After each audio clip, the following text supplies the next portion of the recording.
Once upon a time, there was a farmer and his wife who had one daughter, and she was courted by a gentleman. Every evening he used to come and see her and stop to supper at the farmhouse, and the daughter used to be sent down into the cellar to draw the beer for supper. So one evening she had gone down to draw the beer, and she happened to look up at the ceiling while she was drawing, and she saw a mullet stuck in one of the beams. It must have been there a long, long time, but somehow or other she had never noticed it before, and she began a-thinking.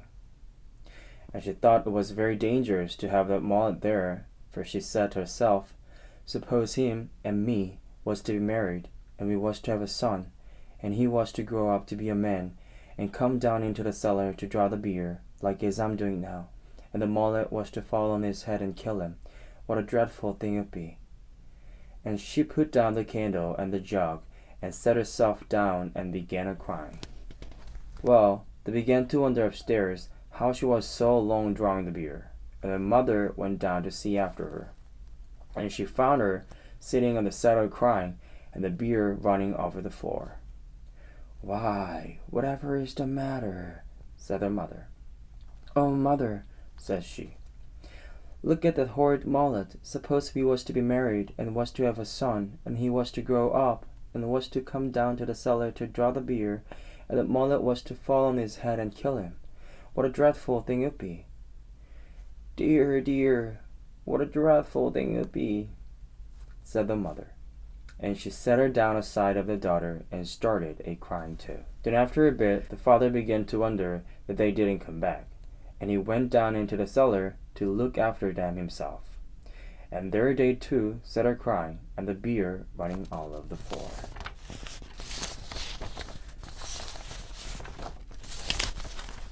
Whatever is the matter? Says he.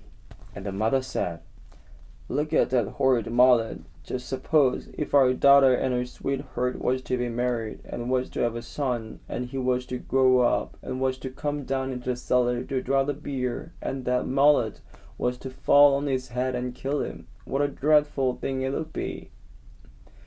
Dear, dear, dear, so it would, said the father. And he set himself down aside of the other two, and started a-crying. Now, the gentleman got tired of stopping up in the kitchen by himself, and at last he went down into the cellar too, to see what they were after. And there they three sat a-crying side by side, and the beer running all over the floor. And he ran straight and turned the tap. Then he said, what are you three doing, sitting there crying and letting the beer run all over the floor? Ah, says the father, look at that horrid mullet. Suppose you and our daughter was to be married, and was to have a son, and he was to grow up, and was to come down into the cellar to draw the beer, and the mullet was to fall on his head and kill him. And then they all started a-crying worse than before. But the gentleman burst out a-laughing, and reached up and pulled out the mullet, and then he said, I've traveled many miles, and I never met three such big sillies as you three before. And now I shall start out on my travels again, and when I can find three bigger sillies than you three, then I'll come back and marry your daughter. So he wished them goodbye, and started off on his travels, and left them all crying because a girl had lost her sweetheart.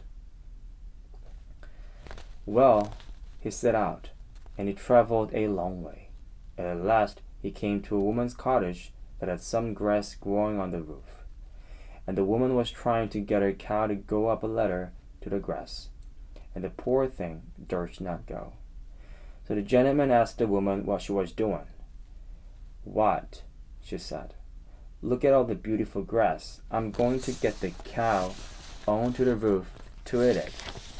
She'll be quite safe, for I shall tie a string round the neck and pass it down the chimney, and tie it to my wrist as I go about the house, so she can't fall off without my knowing it. Oh, you poor silly, said the gentleman. You should cut the grass and throw it down to the cow. But the woman thought it was easier to get the cow up the ladder than to get the grass down, so she pushed her and coaxed her and got her up and tied a string round her neck and passed it down the chimney, and fastened it to her own wrist. And the gentleman went on his way. But he hadn't gone far when the cow tumbled off the roof and hung by the string tied round her neck, and it strangled her. And the weight of the cow tied to her wrist pulled the woman up the chimney, and she stuck fast halfway and was smothered in the soot. Well, that was one big silly. And the gentleman went on, and he went to an inn to stop the night, and they were so full at the inn that they had to put him in a double-bedded room, and another traveler was to sleep in the other bed. The other man was a very pleasant fellow, and they got very friendly together. But in the morning, when they were both getting up, the gentleman was surprised to see the other hang his trousers on the knobs of the chest of drawers and run across the room and try to jump into them, and they tried over again and couldn't manage it. And the gentleman wondered whatever he was doing it for. At last, he stopped and wiped his face with his handkerchief. "Oh dear," he says, "I do think trousers are the most awkwardest kind of clothes that ever wore. I can't think who could have invented such things. It takes me the best part of an hour to get into mine every morning, and it gets so hot. How do you manage yours?" So the gentleman burst out laughing, and he showed him how to put them on, and he was very much obliged to him, and said he never should have thought of doing it that way. So that was another big silly.